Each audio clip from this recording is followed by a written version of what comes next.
Welcome. I'm E.G. Marshall. Treat your friend as if he will one day become your enemy, and your enemy as if he will one day become your friend. This bit of philosophical advice comes down to us from the days of ancient Rome, and it would seem to be even more valid today. Just stop and think how our friends and enemies have reversed roles in just the past generation. Sometimes you can't tell the good guys from the bad without a scorecard. I don't like him. Why? Why don't you like him? I don't trust him. Why don't you trust him? I don't know. You must have a reason. I don't need a reason. Now, you're talking like a woman. But I am a woman. How else should I talk? Oh, forget it. Just remember, he intends to destroy you. And I said it first.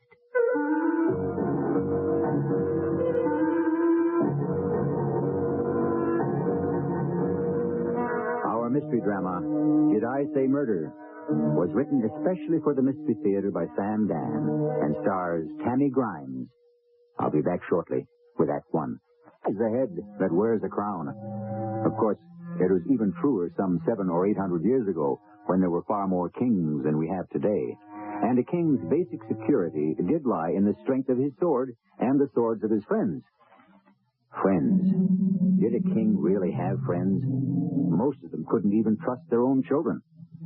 Our story will be told by a lady who was perhaps the foremost authority on kings in those turbulent times. After all, she had married two and became the mother of two. Her name? Eleanor of Aquitaine. She speaks from experience.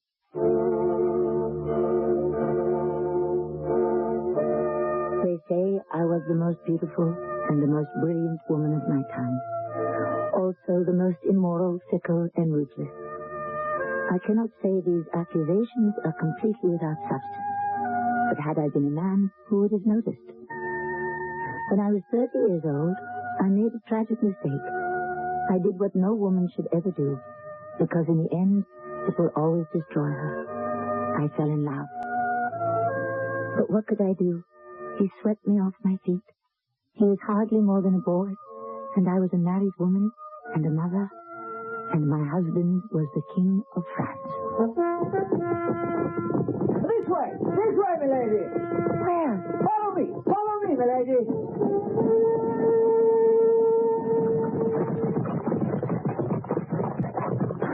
Where are the others?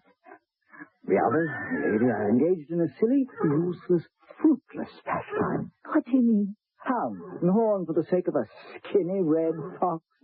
They shall destroy the peasants' field for miles around. You and I need this moment of privacy to discuss a far more important matter. And pray, my young Duke Henry of Normandy, what is that? I am Duke Henry of Normandy, soon to become King Henry of England. Indeed. I had heard that King Stephen has two sons. Stephen is a usurper. My mother is rightful queen. It has been arranged that I shall have the throne on his death. Arranged? How? By the treaty signed at Winchester. And how will this treaty be enforced? By this sword, my lady. Look at it.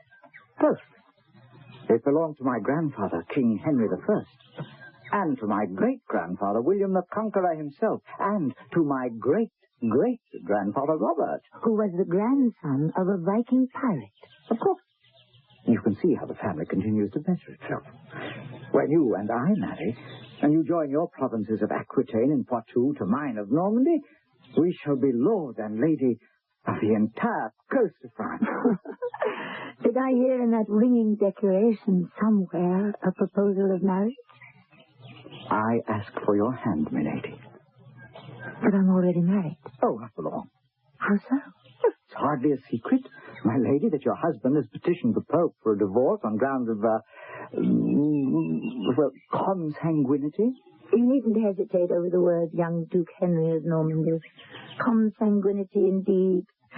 If one must wed beyond the 10th degree of consanguinity, every royal marriage in Europe would have to be annulled.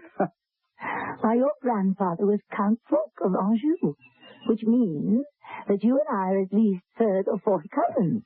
Besides, Louis and I were just as consanguine today as we were when we were married 15 years ago. No, the word and the cause is not consanguinity, but adultery. Oh, a baseless charge, I am sure, my lady. Don't try to play the courtier. It doesn't suit you. The charges are true. I am an adulteress. Do you still want me for your wife? Yes, my lady. And you have no fear that I shall be as false to you as I was to Louis? Oh, my lady, even a saint, if she were married to the simple, stupid Louis VII of France, would have to commit adultery or go mad. My wife will have no cause to wander. I shall keep her happy and occupied at home. Shall you indeed? How? I love you, my Lady Eleanor. I'm sure you love my provinces of Aquitaine and Poitou. Ah, they enhance you. And I love you for another reason as well. What could that possibly be? You remind me of my mother. That's hardly a compliment. Oh, like you, she's resourceful, clever, and capable. She is also mean, petty, and vindictive. As you shall become one day, unless I save you. From what? Her fate. She was a woman alone. That soured her, and with cause. She was the only surviving child of her father. With the grey close of his life, King Henry I called together his nobles and his liegemen and said, "Matilda is my heir. She is to become Queen of England. Swear to me that you will be true to her." And they did. Everyone knows this. The old man had no sooner closed his eyes when they broke their vow, and Stephen seized the throne. Why? Because he was a man. And she was a woman. Do you know when they all began to take her seriously? No. When she married Geoffrey of Anjou, my father, and gave birth to a son. Me. I was now the heir, the male heir. I legitimized her. Our son shall legitimize you. Our son took Henry? You hold Aquitaine and Poitou. But when you are no longer the wife of the King of France, you become a woman, alone. You need my sword and our son. Or else you shall become like my mother, who wandered in the wilderness for 20 years. Yes? The horn, the poor fox has been slaughtered, and the heroes return from the hunt. Shall we join them, Eleanor of Aquitaine and Poitou, Queen of England and Duchess of Normandy? He was insufferable, but he was right. He was also handsome. That flaming red hair, those sparkling blue eyes. He was 19 years old, and what a splendid body of a man. But there was an obstacle. That is, it could become an obstacle if Henry would permit. You see, as Duke of Normandy, he was nominally the vassal of the King of France. Technically, he needed the king's permission. Poor Louis. Surely, cousin, you cannot be serious. I intend to marry Eleanor of Aquitaine, my lord. But she is my wife. Oh, your wife no longer, sire. You cast her aside. And for good reason. Oh, yes, for the very best of reasons. I no longer have faith in her virtue. How could I ever be sure any of our children would be my own? My lord, you are speaking of the woman I love. As your king, I do not consent to this marriage. For what reason? Have I not explained the reason? It is for your own good. Oh, no, my lord. It is for your own good. I will have her, and I will have Aquitaine and Poitou, and along with Normandy they shall be English till the end of time. I forbid the marriage. Then, your majesty, shall France and England settle the issue by the sword? I am a man of peace, my young hothead. But I warn you, do not push me too far. I intend to marry Eleanor if that pushes you too far. You, my lord, will have to unsheathe the sword of France.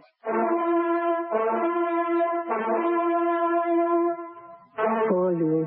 He didn't know what to make of it. Had he struck quickly and decisively before Henry became King of England, this story might never have been told. But as usual, he delayed and debated, and meanwhile Henry and I were married. Then he delayed and debated some more until King Stephen of England died. Then it was too late. Henry and I were crowned king and queen in Westminster Abbey.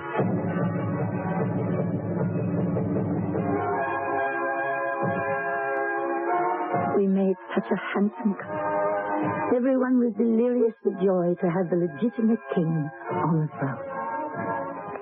Listen. Yes, my lord. The Frankish men, they had a queen. Eleanor. Never was such a beauty seen. Eleanor. Her raven hair, her flashing eyes. Heaven sent from paradise. Eleanor. How do you know that poem? When you accompanied Louis on a pilgrimage to the Holy Grail, this poem was written by a captured Saracen minstrel. And who told you about it? I have made it my business to find out everything about you, milady. Have you? Why? I told you. I love you. My mother objected to this match. Of course. How could she give you up to another woman? What an odd thing to say. We've made an enemy for life. I know, King Louis. My mother wanted to avoid that. For 20 years, she needed Louis's help to fight Stephen. She still sees Louis as her ally. But he is England's enemy. Yes. Well, at any rate, I refused to marry Helga. My mother asked why. Because I don't love her. I answered, love, she exclaimed. Royalty does not marry for love. Royalty marries for power, for money. I know. That's why my father married me off to Louis. And I said to my mother, the woman I marry must bring to me all those things. But in addition, I must also love her. And you love me, Henry? Oh, yes, Eleanor. Eleanor, my queen, my lady, my wife. We shall love each other as long as we live. I didn't expect him to love me as long as that. It's not in a man's nature. Not in a king's nature, at any rate. There would be other women. And I would grow older. But in the here and the now, which is really all any of us have, he loved me. The years passed. We had children, especially boys. Henry, Richard, John. My lord was happy, contented, and in love. I waited for the signs. There were a few minor liaisons here and there, but nothing serious. And then one day... My love, may I present Thomas à Becket, Deacon of Canterbury? My lady? Sir. The Archbishop speaks quite highly of him. The king is too kind. I prevailed upon the deacon to give us the benefit of his counsel. I'm sure we shall all be the wiser for it. The deacon is perhaps the most learned man in the realm. He studied law in Bologna, theology in Rome, course at Oxford, and Paris. We are honored to have such a distinguished scholar in our midst.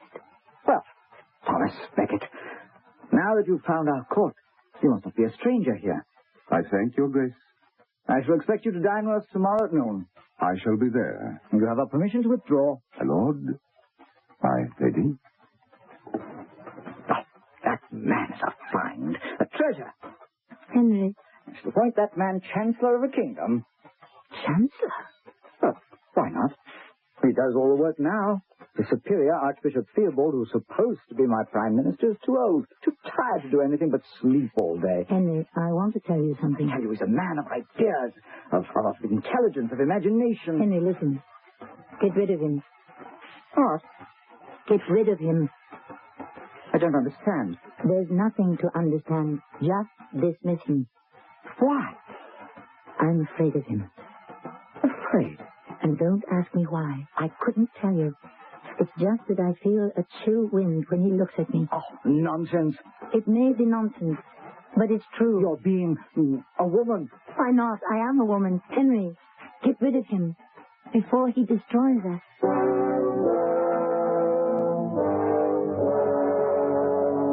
And here we are, back to women and their alleged intuition. In these liberated days, one hesitates to ascribe unique qualities to the ladies.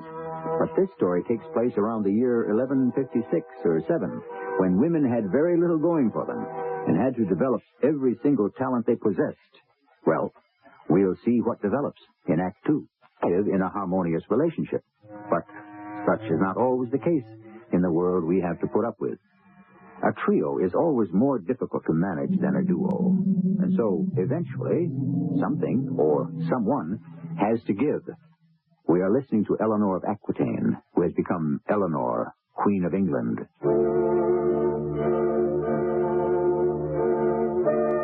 I think that was the day it began. That was the day I lost Henry. That was the day he fell out of love. Or perhaps he let love die. Or love was no longer a thing of importance. And I'm not even saying he was aware of what was happening. But that was the day. My dear, you must spare me for a few days. Thomas and I are making plans for the construction of a fleet. A fleet? Yeah, this may be the right time for an invasion of Ireland. Ireland. Do you seriously propose to subjugate the Irish? Now is the season for it. Why do we want Ireland? Because we don't conquer it, Louis will. Let him. Are you serious? We can't tolerate the French in Ireland.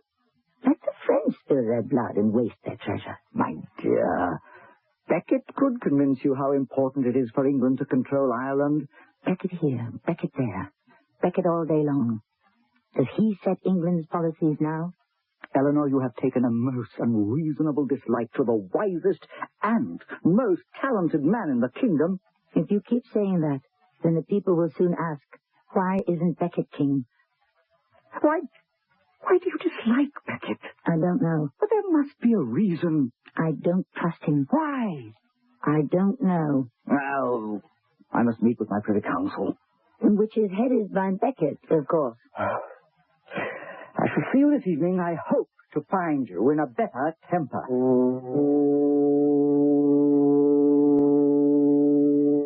My lady? You may be seated. Thank you. It is gracious of you to receive me. I could not easily refuse to see the Chancellor of the realm. Why do you dislike me? You're not good for my husband. In what way?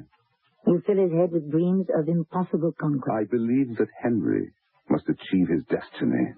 And what is his destiny? To make England the strongest nation on earth. By a series of dangerous, bloody foreign adventures? My lady, England must first be made strong here at home.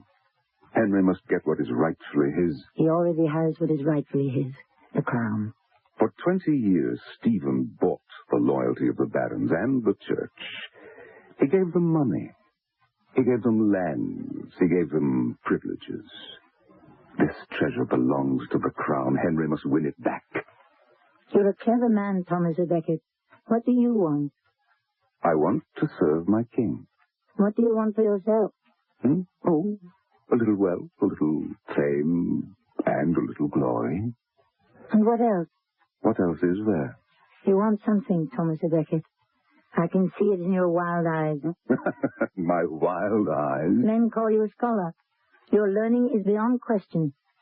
But tell me, what drives you, Thomas? Why do you say that word? I am not a queen who has lived in a convent, nor one who has never ventured forth from the nursery. I have lived by my wits in this world. I know driven men when I see them. Very well, my lady, I am driven. To what impossible deeds? I feel that I am driven by God. But to what end and for what purpose have not yet been revealed. You're the worst kind of fanatic, Thomas. A religious one. I began to see less and less of the king. Becket, it seems, had raised a barrier between us. And of course, by now there were stories of parties. Actually, people were afraid to use the word orgies in my presence. I had been raised in France, attended the court in Paris, and, of course, seen my share of depravity. No king, unless he's a saint, is above this type of thing. But Henry, I fear, was carrying matters too far. You sent for me, my lady? Yes, Baron Fitzhurst. Where is the king today? The king? Well, I'm afraid I cannot say. Reginald Fitzhurst, you are the king's most loyal servant. He looks upon you as his faithful dog. It's the truth, and I am proud of it. And yet, if I were to insist on it, he would have you broken on the rack.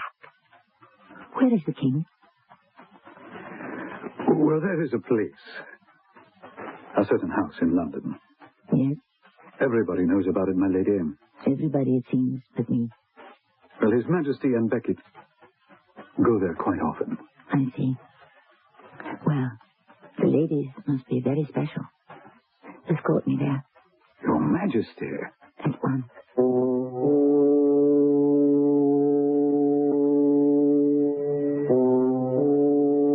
It was the home, a most palatial mansion, of Sir Faris de Montjoy. A most apt name, for he was easily the most depraved scoundrel in England. I walked inside. Who would dare to bar my path? The king and Becket were in a private room with several young ladies. The curtained archway was partially open. I could see. I could hear everything. Now, little more off with you. Thomas and I have serious things to talk about, isn't that so, Thomas? We always have serious things to talk about. So, little Maud, you and your... What's the name of yours, Thomas? I don't remember. Ask her. She's fallen asleep. Wake her. That would be most unkind. True. Little Maud, you sit quiet. Thomas and I must have a conference on affairs of state. Thomas, the Archbishop grows older. As do all of us. Ah, but he is really old, Thomas. Poor dear kind Theobald. He's not long for the world here below. No, but he'll be welcome in the world above. Without doubt, Your Majesty. And who shall then become Archbishop of Canterbury, Primate of England? Yes. Who? It is my responsibility to appoint the new Archbishop. Oh, that you must be aware. It is the law, Your Majesty. Thomas Becket, whom do you suggest I appoint Archbishop of Canterbury, Primate of England? Modesty forbid me to reply. Modesty? Ha! That's a jest for you, isn't it, Thomas? It's a capital jest, my lord. There was no point to listening to any more of it. I returned home swiftly. So Becket had obviously achieved his coveted goal. Now he was second in power to the king himself. Or if he looked at it a certain way, he was equal in power.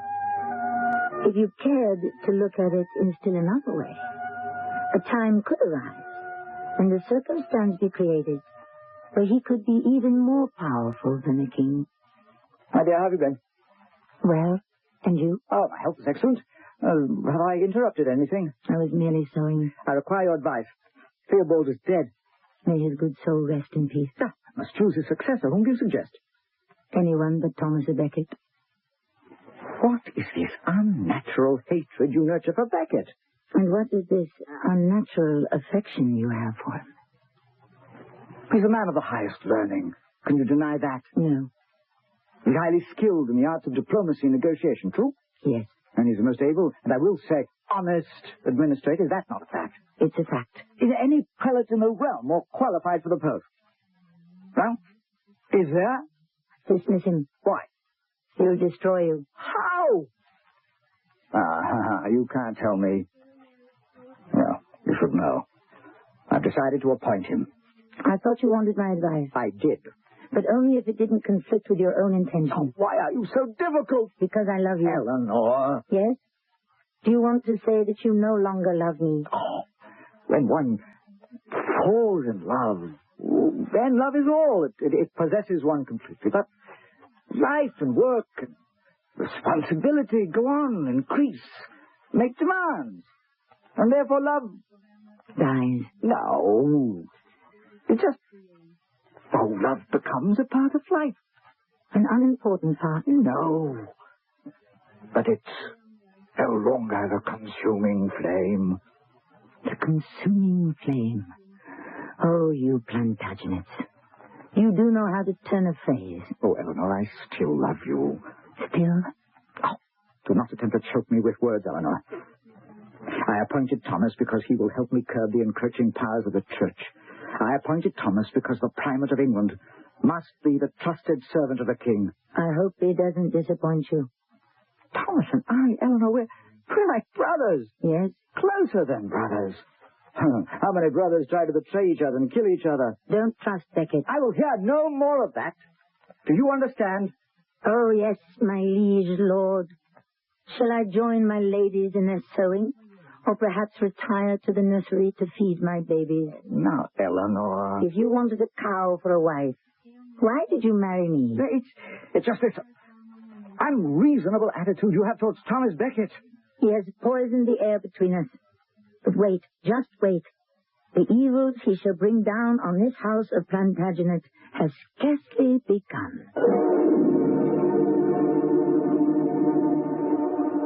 Actually, Thomas à Becket seems like a perfectly sound and reliable chap. From the viewpoint of sheer ability, Henry could not have made a better choice. Which of them is right? We always answer questions of this type in the third act.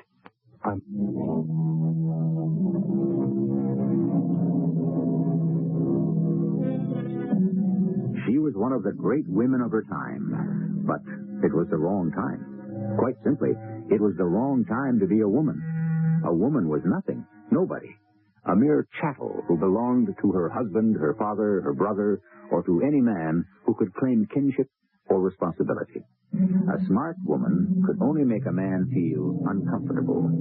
Smart women, therefore, pretended to be stupid women. It made life less complicated. Unfortunately, Eleanor of Aquitaine was too smart for her own good. Ah, the newly created Archbishop of Canterbury. Good day to you, Your Excellency. You did not come to see me. I came to see you. And why should I come to see you? To talk of those matters that concern your soul. Come, Thomas à Becket. Yes, despite your robes of office, despite your august titles and powers, I know you as the ambition-ridden, driven little clerk. I forgive you, my lady. For what?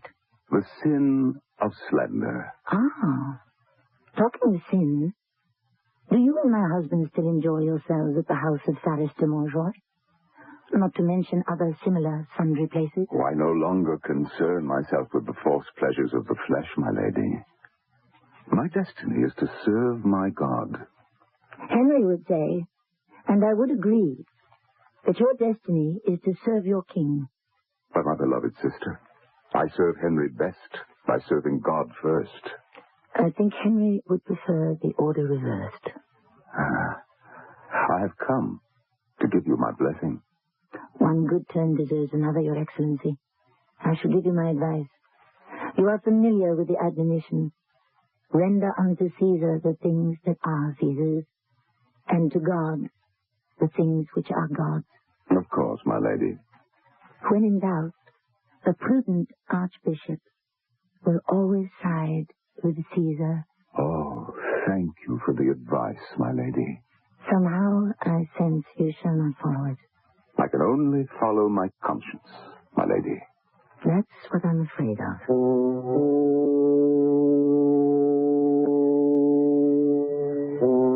My lady. Why have you asked to see me, Baron Fitzurse? Oh, my lady, this is a very, Delicate? yes, delicate. I'd have never thought of that word, but it's what I need. For what purpose? My loyalty is to King Henry. Your loyalty has never been questioned. I never really liked Thomas Becket. Oh? I like him less even now. Why? Have you ever been to his house, my lady? I managed to deny myself that privilege. But you've heard about it. You see, I never saw a man spend money, I should say, throw away money like he does. His house was furnished in the finest way. You ate off silver plates, drank from golden goblets. Such food and entertainment. I won't go into that in your presence, my lady. I appreciate your delicacy. Well, he's given it all up. He sold the house, everything he owned, and they say he gave the money to the poor. He lives in a little room in the cathedral. He has no servants. He cooks his own food. Marvelous. What is he up to, my lady? Up to? A lion doesn't change his spots. I think you mean a leopard. What I really mean is a fox. A sharp, shrewd, sly fox. Is he trying to become a leader of the people? An interesting thought, Fitzurse. I started to mention this to the king, but he gave me a look. You know that look, my lady. Yes, indeed. And I would give my life for my king. And so I came here to tell you. I appreciate your loyalty, Fitzurse. What was Thomas Becket thinking of? What was this sudden change in character? Or was it on the surface only? Soon we were to receive a rude shock Henry summoned Thomas to appear before him.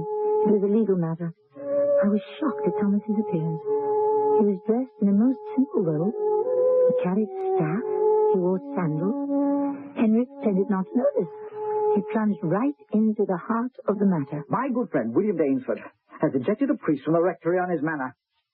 I have heard, Your Majesty. And you have excommunicated him for doing so. Yes. I demand that you revoke that sentence immediately. Why, Your Majesty? My vassal has the right to choose the priest for his parish. Only I have that right, Your Majesty. Naturally. But common sense should tell you to accommodate a wish of your king. Now, without further delay, revoke that sentence. It is not for the king to decide whom I shall excommunicate and whom I shall absolve. Who says it is not? I do. You. I appointed you, remember? You appointed me to be the servant of God. Beckett, there have been talks you've lost your sense. I dismissed it as jealous gossip, but I see now there's truth.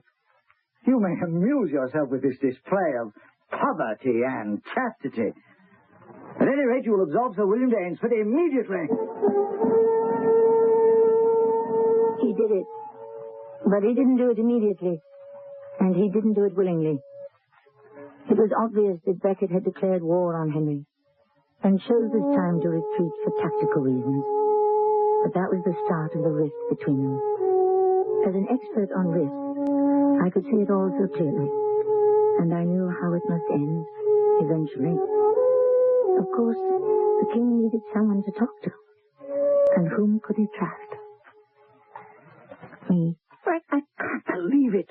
Does he actually intend to build a power for himself that will win him the throne? No, he merely seeks to serve God. Oh, he's mad. That's why it would be advisable to kill him. What are you saying? You know what I'm saying. If he dies now, accidentally, there's little harm done. If he lives much longer, you'll make him a martyr. The church will make him a saint. Get rid of him now while it's cheap. Later, it may be too expensive. Oh, what happened, Eleanor? We were of one mind, one accord, one ambition. To win back for the crown all the authority that Stephen had given away. That's why I appointed him.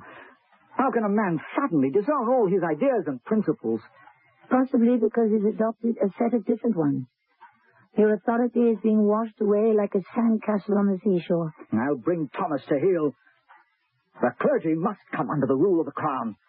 I'll never yield on that principle. Who's Thomas or Becket to declare war on the king? Suddenly, a conflagration had flared up in the country. Naturally, it was fed and fanned by Louis of France, always eager to harass Henry. And it lasted almost 10 years. Becket's strength lay with the mass of the common people. To them, he was the popular hero. Becket had gone to Rome. He was gaining support. Finally, an uneasy truce was patched up between the two of them, but it couldn't last, and I knew it. Somebody had to do something. Your Majesty. Finally, Your Excellency, I have come to see you. As a queen or as a daughter of the church? As both. Thomas, let us throw aside the pretenses. Pretenses?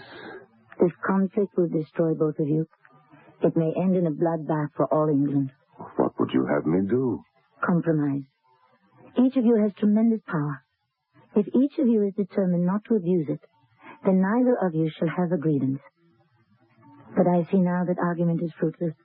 When you say you seek a better life, I know now what that look in your eye signifies. You seek martyrdom. To seek martyrdom is to commit the sin of vanity. I seek merely justice and truth. Words, Thomas, words. Well, I cannot promise you martyrdom, but I can predict death. I shall die in the arms of God. Are you sure it won't be in the arms of the devil? As the conflict deepened and became more envenomed, Henry became more and more despondent.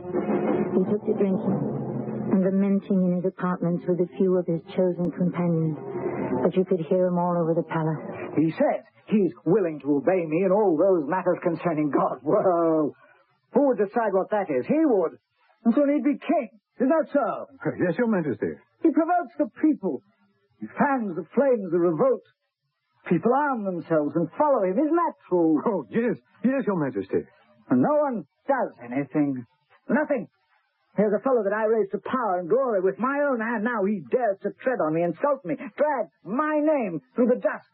And no one does anything. Not one of the cows that I nourish here at my table, not one will deliver me from this turbulent clerk, this meddlesome priest. Not one of you, not one of you. The king sleeps. Now, who will come with me? Who will join Reginald Fitzurse? You, William Tracy? You, Hugh de Morville? You, Richard de Breton? I heard the clatter of their armor and the clanking of their swords as they rushed through the hall. I ran into Henry's chamber. He was half drunk and half asleep. No one does anything. Henry, Fitzurse and Tracy and the others, they're leaving for Canterbury to kill Becket. No one does anything. They're going to do everything. Henry, is this what you want? You can still stop them. Is this what you want? No man loves a friend as much as I love Becket. You can still stop them. Do you want to? I want to sleep. Sleep. Henry, listen. I want to sleep. Forget false friendships and betrayal.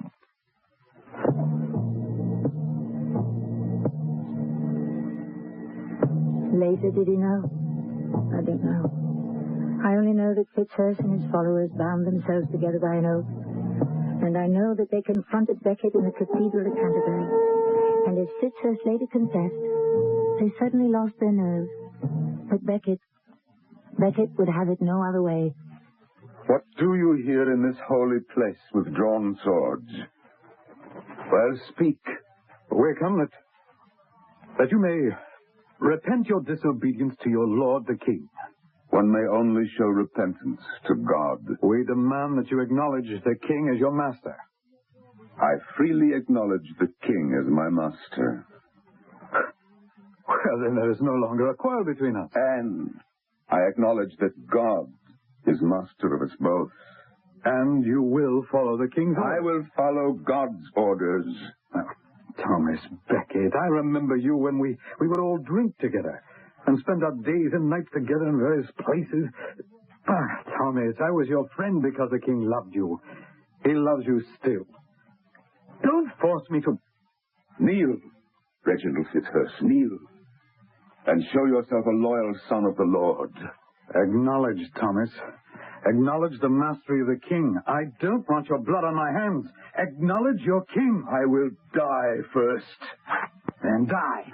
Die now!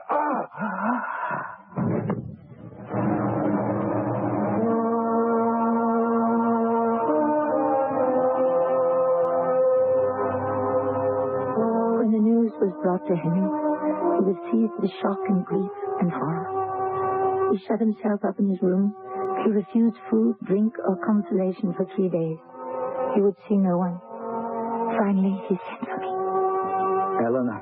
I have written a letter to the Pope in your name. I let him know how grieved, how outraged, and of course how innocent you are.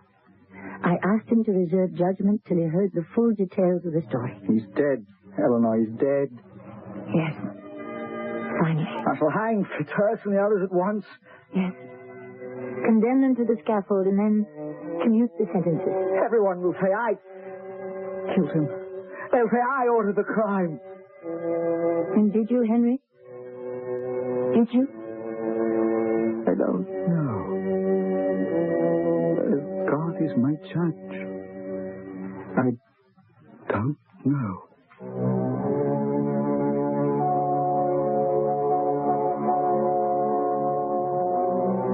And there the matter must rest for eternity, or until such time as these things are made known to us. But it was one of the great mysteries of history, which is why it is grist for our mill. Our mill will keep grinding when I return shortly. Did you ever want to own your own business? It might be simpler than you think. We can take the mystery out of it. Here's the first clue. We're the largest instant printing chain in the world. Right, you got it. Postal Instant Press. PIP. Now, clue number 2. You can get into a franchise for a lot less than you think, and the balance of the purchase price, after your down payment, will be completely financed by PIP at below the prime interest rate upon credit approval. We can bring a lot of witnesses, too. Take the man and wife running their own business and doing well. The singles who are part of PIP's success story. The retirees. Or many more in the growing PIP family. All of these people are just part of the evidence. PIP trains you, backs you, helps you get started, keeps you going. If you really want to be your own boss, take a tip from PIP. Call toll-free 800. Pour on the snack. Morning seems to start out better. You seem to go much better when you start the day together. Maxwell House and you get that girl to the land of the Maxwell House, only Maxwell House. A taste, a feeling like no other coffee. Always good to the last drop. Maxwell House. Adventure, romance, fantasy, stars we know and love to see. We're taking the movies to America. The Movie Channel brings you America's best movies 24 hours a day. Whenever you turn on your TV set, you'll see an endless variety of great movies. Just call your local cable TV company and ask for the Movie Channel by name. The Movie Channel. All movies 24 hours a day. We're taking the movies to America.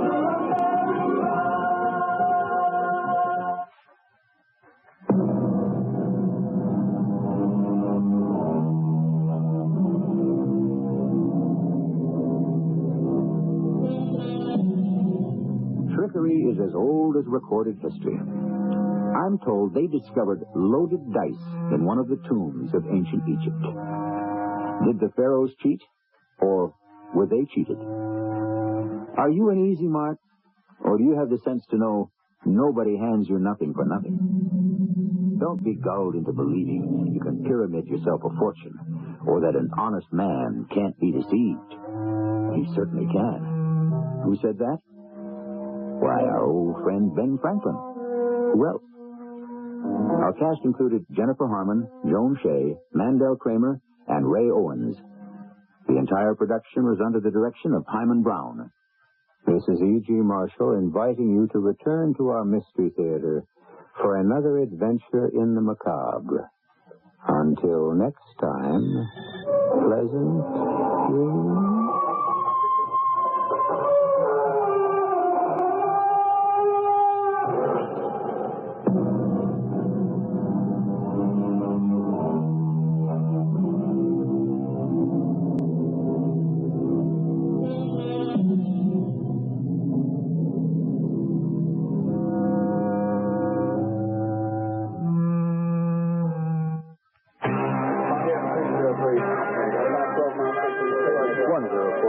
Turn downwind now, heading 170. Skip Calvert is an air traffic controller, but don't look for him the next time you're flying. Skip works for the Navy. 203, slightly above flight path, on course. Some of the best people in their fields are working for the Navy. They're Navy-trained men and women who joined to learn a highly technical skill and chose to turn their experience into Navy careers. It's demanding, Tom. Very demanding. But it's important. Personally rewarding, and you can feel good about it. We wouldn't be the best Navy in the world without people like Skip Calvert. Navy career men and women who not only believe in being the best at what they do, but also believe it means more when it's done for their country. Call the ball. Navy know-how. It's working for America.